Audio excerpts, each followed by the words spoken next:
you there is a way to assimilate and make friends, and I mean Right, you for are sure. there. Like it's not you might as well just give it up, and if you shower in front of everyone or go to the bathroom in front of everyone, you might as well just accept that because that is your Right, new right. normal for at least the amount of time you're there.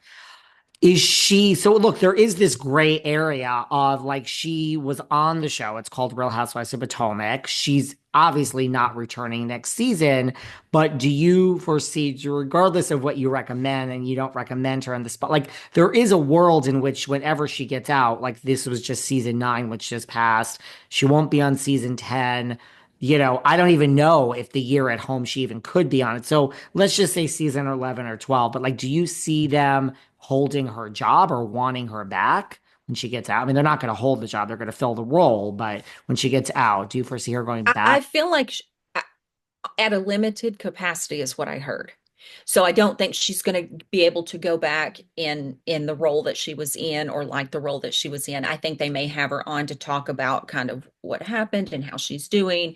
It just feels very limited to me. I'm pretty sure um, because I don't feel like just the drinking and driving was an issue. I feel like there was some issues with the I don't know what to call it, her team or whatever on the show. Castmates.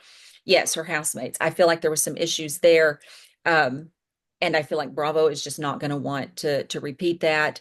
Um, so they will fill her spot, but they will have her on in limited capacity. So But you don't see it as like, I'm getting out and here's my full-time role, where she did make a lot of money. I'm sure she did, but no, I just don't see that.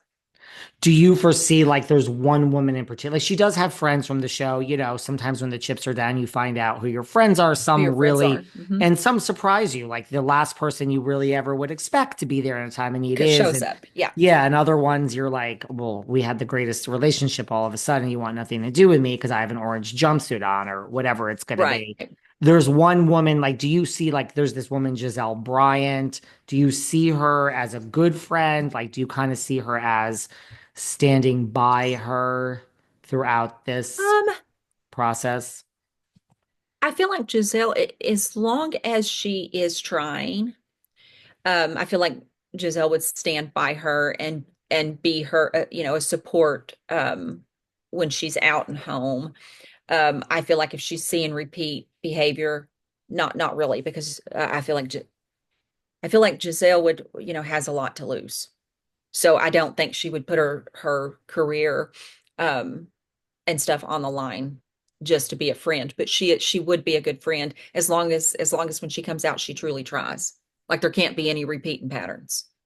That makes sense. Well, moving on. I mean, that's I could spend. I mean, we spent a while on that, but this is all very interesting. So, that's the main topic of our show. But there are some other. We'll do something quick. There's a show, Real Housewives of New Jersey. We talked about that before. There's a Mhm. lot of fake lies that came out about the future of the show, and like Bravo has already debunked that, and like there's no decisions made, and we don't know anything. And Andy Cohen has even spoken out. We have talked about Teresa Giudice here before, and like her future, and you were very clear that for 2025 and even further, you see good things for her, and you see her on the network in some capacity. Well, speaking of New Jersey housewives, there is someone else there, which we have not talked about. This person was also, like Teresa, a full-time cast member. So nothing's decided, and it's going to be a while before it is. But this woman's Right. name is Melissa Gorga. So it's Melissa Gorga, and she is Mhm. born 3/21, 1979. March. Okay. So what are you feeling Ooh. with Melissa? Um, a lot of changes coming up for Melissa. So I guess you want to know if she's going to come back? Well, Like, that is that was what one you're? that was one of my questions. Yes. I do. I see.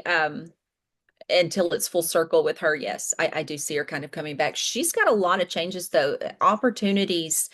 Um,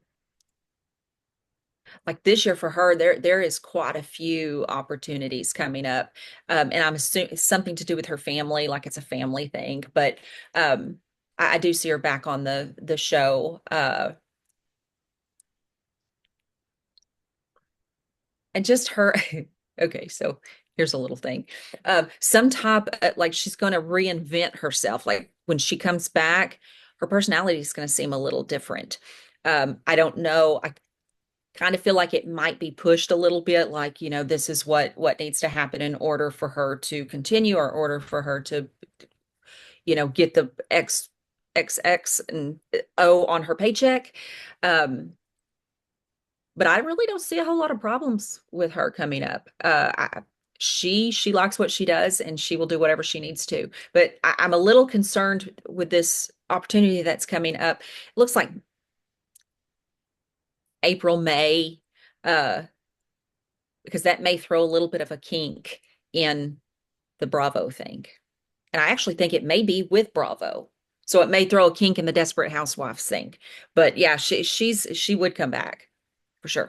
And the thing in April, May, what you see it more as like a TV thing, not like a It is a T. business. It's a Yeah, TV no, thing.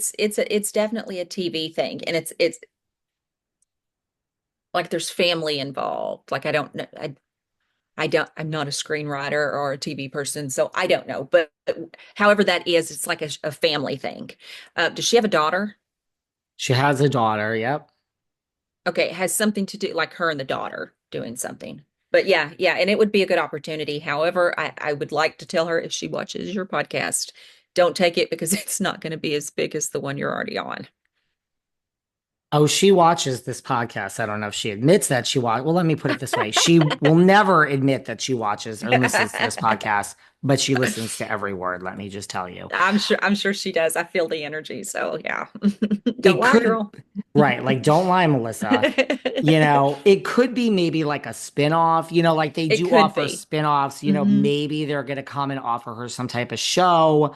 Look, there's a lot of, and then when you say with the New Jersey that she'd have to do something before she returns to get all the X's and O's on the paycheck, like her and Teresa, who's her sister-in-law, like they don't speak at all. Now, Mm. Melissa would probably like they don't speak at all. That's why the show's gone for like 2 years because Teresa refuses to speak to Melissa. She's married to Teresa's brother. She's not speaking to the brother either.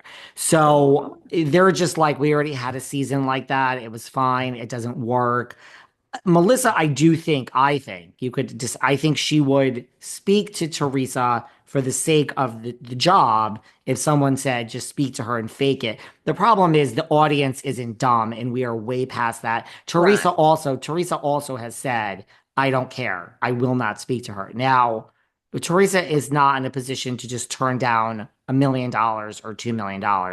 But I don't Right. think, I mean, I think that's what, just like Karen in jail, this is kind of like jail because there's no show and there's no paychecks. I don't